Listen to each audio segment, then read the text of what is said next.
Doha ne s'est pas terminé, à mon avis. Doha, c'est un processus que nous avons salué, que nous saluons et nous louons comme toutes les autres initiatives.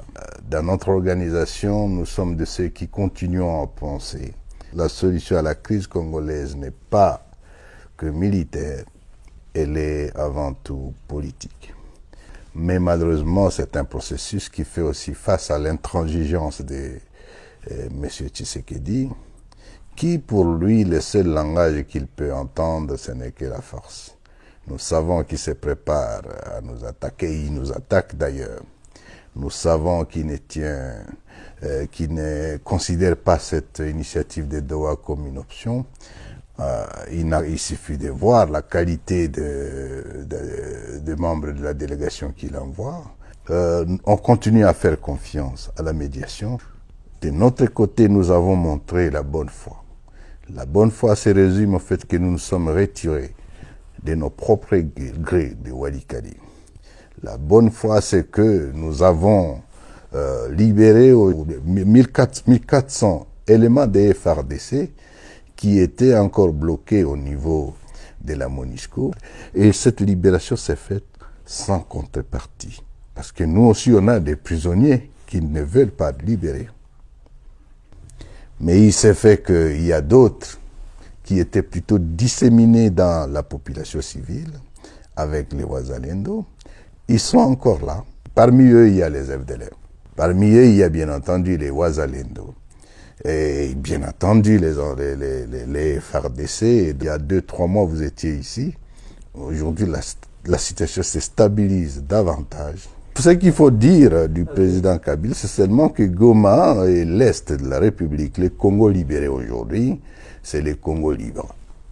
Tous les persécutés politiques, tous les marginalisés, tous ceux qui sont en insécurité à Kinshasa, tous ceux qui sont victimes du tribalisme et des divisions de Tshisekedi ont ici intérêt favorable et ils sont en train de venir par milliers. Les évêques de la Cinco et ainsi que ceux de l'ECC, ils ont béni cette terre. Le président Joseph Kabila, en dépit de son statut, il est parmi ceux qui sont aujourd'hui persécutés.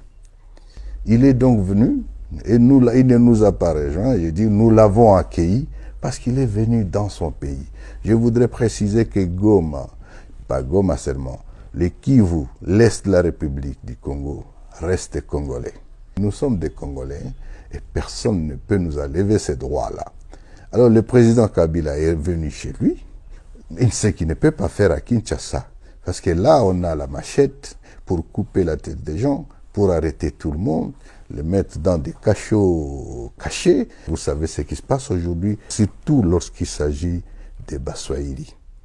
Ici nous sommes dans le Congo libre, où vous n'avez pas la discrimination, où nous avons le vivre ensemble, où nous avons compris que personne n'a fait le choix d'être Tutsi, d'être Hutu, d'être Hunde, d'être Muluba, Mungala, non. Mais nous sommes tous des Congolais et le vivre ensemble, la réconciliation nationale, c'est ça ce que nous vivons ici. Rien que cette semaine, plusieurs personnalités sont venues à Goma. Les uns publiquement, mais d'autres surtout pour éviter des représailles à Kinshasa. C'est toutes les Swahiliphones, c'est les gens de l'Est. Et c'est une politique bien conçue. 29 généraux de l'ADF-RDC sont arrêtés aujourd'hui et certains meurent en prison. Et 95% de ces généraux, ce sont les Swahili, surtout Katangé, du Kivu et Touri. Combien sont-ils les hauts officiers, comme les colonels, les majors, les consorts, et d'autres qui ne sont pas connus? Aujourd'hui, vous savez, dans la vie que mène la population à l'Est, leur argent est bloqué par les banques. Tshisekedi n'aurait jamais bloqué les banques si c'était au Kasaï.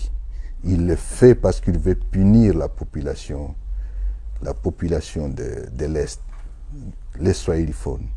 Et le monde entier s'était là-dessus. Cet argent n'appartient ni au Trésor, ni à Tshisekedi, et moins encore aux banquiers.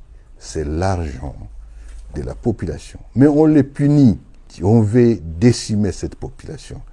Je vous répète encore que ça aurait été au Kasaï, il n'aurait pas fait ça. C'est un tribaliste. Mais il répondra de ses actes. Je voudrais affirmer que le Congo est un et il restera un. Nous sommes devenus l'alternative face au désordre qu'il y a à Kinshasa. Et aujourd'hui, nous sommes là pour récupérer, essayer de ramasser ce qu'ils peuvent encore prendre parce qu'ils se préparent à partir. Ils sont tous dans la compétition des vols. C'est des voleurs, des escrocs. Les institutions sont infantilisées. C'est une bande de voleurs et que les Congolais ne veulent plus voir. Êtes-vous passé à Kinshasa ces jours-ci? Non, c'est la ville la plus sale qui soit. Mais c'est-à-dire c'est une incapacité, une incompétence. Monsieur Tshisekedi a pris le pays, considère que le pays ne peut être dirigé que par sa famille, son clan et sa tribu. Il n'y a aucune nomination sans qu'il y ait quelqu'un de sa tribu là-dedans. Et ça va dans tous les domaines. Le recrutement dans l'armée, si on dit qu'il a détruit les FARDC, les 5 derniers recrutements qui se sont faits, il fallait être originaire du Kasaï, donc les Baluba en général. Le Congo est une mosaïque de tribus et d'ethnies. On en compte autour de 450. Et lorsque vous rejetez les autres en ne s'occupant qu'à son clan, c'est ça un problème. Je ne suis pas en train de dire que non, les Kassaïens n'ont pas droit. D'ailleurs, il leur rend un mauvais service. La taxe RAM, c'est une taxe collectée sur toute la population du Congo. Tout l'argent a été envoyé plutôt pour construire une université à Mbujimaï. Et même alors, ça n'a pas été, tout l'argent a été détourné par les mêmes personnes. Le message aux Congolais, c'est que l'Alliance Fleuve Congo AFCM 23 est là. Elle constitue aujourd'hui l'espoir. L'armée qui a été détruite, il y a l'embryon de son armée qui est en train de se consolider. Armée professionnelle et qui sait faire la guerre. Bravo à son état-major et à son commandant, le général Makenga. C'est la prochaine armée de la République démocratique du Congo. Le deuxième message, c'est que ils ne seront pas déçus. Nous savons qu'ils nous attendent. Le vrai problème du Congo, le premier problème, c'est sa sécurité. Les tueries à Ituri, à Beni, dans d'autres espaces. Leur problème, le deuxième, c'est que les Congolais ont faim. Comment maintenant améliorer la qualité de la vie du Congo? Il faut lui donner la vie.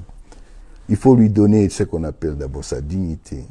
Un parent qui ne sait pas comment ses enfants vont manger, il n'est pas digne. L'objectif étant que notre offre politique, c'est faire du Congo un business land. D'un État failli à un État moderne, zone d'opportunité pour tous. Avec un Congo réconcilié avec lui-même, vivant en paix, vivant ensemble, mais vivant aussi en paix avec ses pays voisins.